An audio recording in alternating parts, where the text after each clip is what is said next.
पत्रकार साथी मैं आपको बता देना चाहता हूँ कि मेरा अंतर्जातीय भी विवाह हुआ है। मैं एक उस कास्ट से बिलोंग करते हैं, शेड्यूल कास्ट से। क्या नाम सर? मांगीलाल है जी मेरा नाम।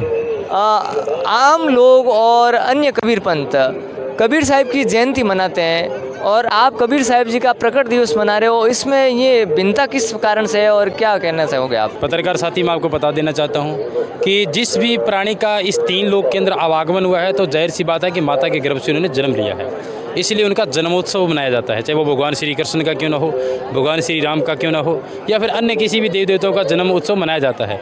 लेकिन कबीर एक ऐसा शब्द है, उनके आगे हमेशा प्रकट दिवस लगाया जाता है। क्यों? क्योंकि आप इतिहास के पन्नों को जरा करके देखिए। सिकंदर लोधी दिल्ली का बादशाह था, बिजली खान पठान, इनका इतिहास पढ़ करके आप देखिए। जब उनका प्रकट दिवस इसलिए मनाया जाता है कि लहर तारा तालाब के किनारे एक नीरू और नीमा, जो वैसे मूलतः एक हिंदू थे लेकिन उनको ज़बरदस्ती मुसलमान बना दिया गया था। वो कपड़े बुनने का काम करते थे, कपड़े धोने का काम करते थे, उनके फूल पर मिले थे। और जब अलग अलग तरीके के यातनाओं देने के बाद परमेश्वर कबीर जी को जब काशी मगर के अंदर, मैं आपको बीच में रोकना चाहूँगा इसलिए कि आम लोग ये सोचते हैं और हमने भी यही पढ़ा है कि कबीर साहब एक विधवा ब्राह्मणी के जन्मे थे और आप कह रहे हो तो वो कैसा शरीर आए थे, ये भिन्नता कैसी है और आपने कहाँ प्रमाण देखे इस चीज़ के? ये बिल्कुल प्रमाण दिया जी। आप धर्मदास जी के ग्रंथ को उठा करके देखें, पंडित रामानंद जी के इतिहास के अगर कुछ पंक्तियों की आप और जाएंगे तो उन्होंने कहा था, कबीर साहब जी ने कहा था कि मैं अनपढ़ हूँ लेकिन उसके बावजूद भी 33 खरब उन्होंने वाणी बोली। अविदु अविगत से चला आया, मेरा भेद मरम नहीं पाया, ना मेरा जन्म न गर्भ बसेरा, एक बालक बन दिखलाया, काशी नगर जल कमल पडेरा, जहाँ जुलाहे न पाया, मात पिता मेरे कछु नाही। जो मेरी बात इस बात को लेकर के सुन रहे हैं कि वास्तव में कबीर जी का जन्म हुआ, इस बात को ध्यान से सुने। जो आप भक्ति लाइन में अगर विश्वास रखते हैं तो कबीर साहब जी ने कहा है कि मात पिता मेरे कछु नाही, ना मेरे घर दासी, और जुल्ले के सुत आण कहा या जगत करे मेरी हंसी। फिर उन्होंने कहा कि 5 तत्वों का धड़ नहीं मेरा। 5 तत्व माने जाते हैं इंसान के शरीर के अंदर, अग्नि, वायु, जल, पृथ्वी और आकाश। 5 तत्वों का धड़ नहीं है मेरा, मैं जानू ज्ञान अपारा, सत सकर्त नाम साहिब का वही नाम हमारा। यानी ये शब्द को अगर आप अच्छे से पढ़ेंगे, इसको एक्सप्लेन करेंगे तो इन्होंने कहा था कि अवधु अविगत से चलाया, जिसकी गति इस संसार से परे है, जिसकी गति आम इंसान नहीं जानता, वहाँ से मेरा आवागमन हुआ है और मैं सबसे पहले आया था और अंततः नाम मेरा ही रहेगा। सतयुग में सत्सगर्त का चेहरा, त्रेता नाम मुनिंद्र मेरा, द्वापर में करुणा में कलाही, कलयुग नाम कबीर धरा। ये तो थी कबीर साहब जी की बात आपने बताई उनके प्रकट दिवस पर, लेकिन साथ ही साथ पैरेलल एक चीज़ और चल रही है कि संत रामपाल जी महाराज के फॉलोअर जो है वो संत रामपाल जी महाराज को कबीर साहब जी के समतुल्य मानते हैं या उनका अवतार मानते हैं। ये भिन्नता कैसे, ये हम समझ नहीं पा रहे। ये बात सही है क्योंकि गुरु को भगवान का तवज्जो दिया जाता है। देखो, गुरु 3 तरह के होते हैं, एक अक्षर गुरु होता है, एक आध्यात्मिक गुरु होता है और एक अस्त्र शस्त्र विद्या पारंगत जो होता है वो भी गुरु होता है। इस तरीके से आप महाभारत का इतिहास पढ़ के देख लीजिए, कर्ण का इतिहास पढ़ के देख लीजिए, दुर्योधन का इतिहास पढ़ के देख लीजिए, इन्होंने गुरु को माना था और भगवान श्री कृष्ण ने भी गुरु को माना था, भगवान श्री राम ने भी गुरु को माना था।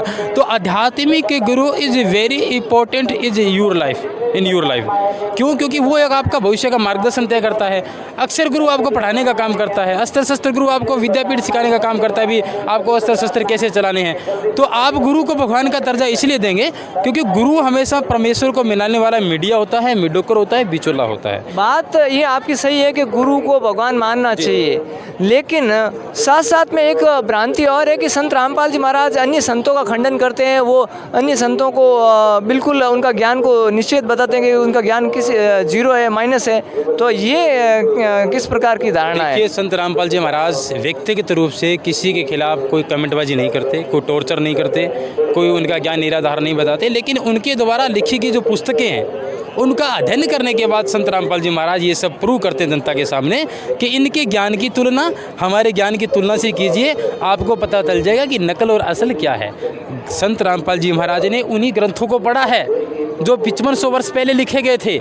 श्रीमद् भागवत गीता का सार संत रामपाल जी महाराज ने अपने शब्दों में बताया है कि आप उनका ज्ञान अच्छे से पढ़िए। लोग कहते हैं कि मूर्ति पूजा करनी चाहिए। आप एक बात बताइए, आप हिंदू हैं? मैं आपसे पूछना चाहता हूँ, आप हिंदू हैं? मैं हिंदू हूँ, लेकिन हिंदू धर्म का जो सर्वमान्य सदग्रंथ है वो नाम सुना है गीता, लेकिन गीता का अध्याय किसी ने नहीं पढ़ा।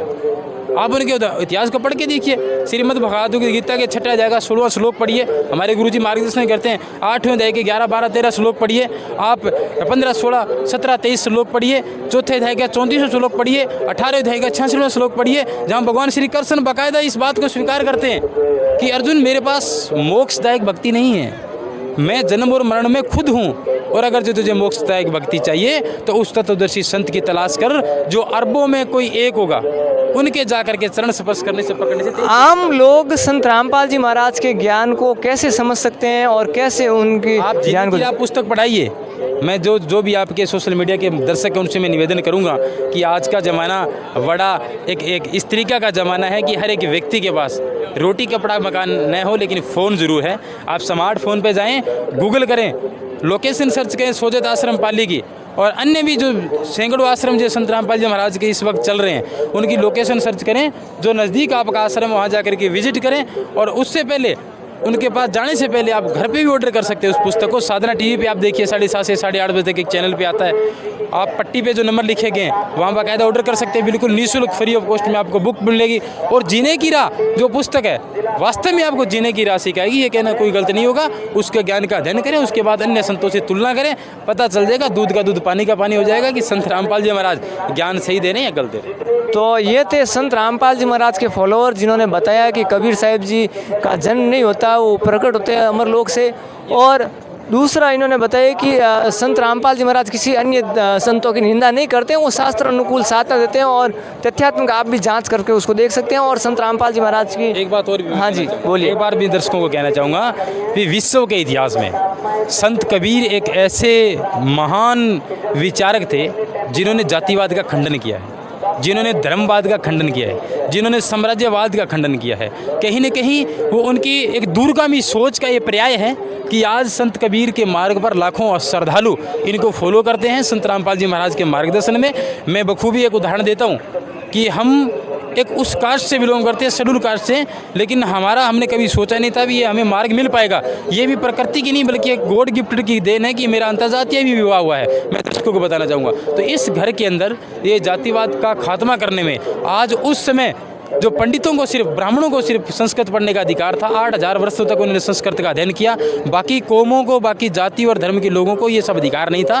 तो आज बखूबी इस चीज़ का फ़ायदा मिल रहा है पढ़े लिखे नौजवान साथियों को कि आप एक बार संस्कृत का हिंदी अनुवाद करें, और हिंदी अनुवाद करने के बाद आपको पता चलेगा कि वास्तव में संत कबीर पर 52 बार कैसे हुए। कबीर साहब जी ने दूरगामी सोच रखते हुए किस तरीके से संघर्ष किया, और वो आज संघर्ष के बलबूते पर आज हम लोग खुली सांसों में हवा ले रहे हैं, और खुली हवाओं में हम लोग सांस ले रहे हैं, और आज अपने डिजिटल प्लेटफॉर्म के माध्यम से लोगों तक ज्ञान प्रचार कर रहे हैं। तो ये थे जिन्होंने बताया कि संत रामपाल जी महाराज आध्यात्मिक ज्ञान ही नहीं, साथ साथ में जो कबीर साहिब ने मुहिम चलाई थी समाज सुधार की, उसको चहुमुखी रूप से संत रामपाल जी महाराज यहाँ बढ़ा रहे हैं। और इन्होंने खुद ने अंतर्जातीय विवाह संत रामपाल जी महाराज की प्रेरणा से किया। तो समाज सुधार भी हो रहा है, जातिवाद भी खत्म हो रहा है, नशा भी खत्म हो रहा है। तो बहुत सारी जो कुरीतियाँ वो भी संत रामपाल जी महाराज के सानिध्य में खत्म हो रही है। आपने अपना अनुभव बताया, बहुत बहुत धन्यवाद, आभार।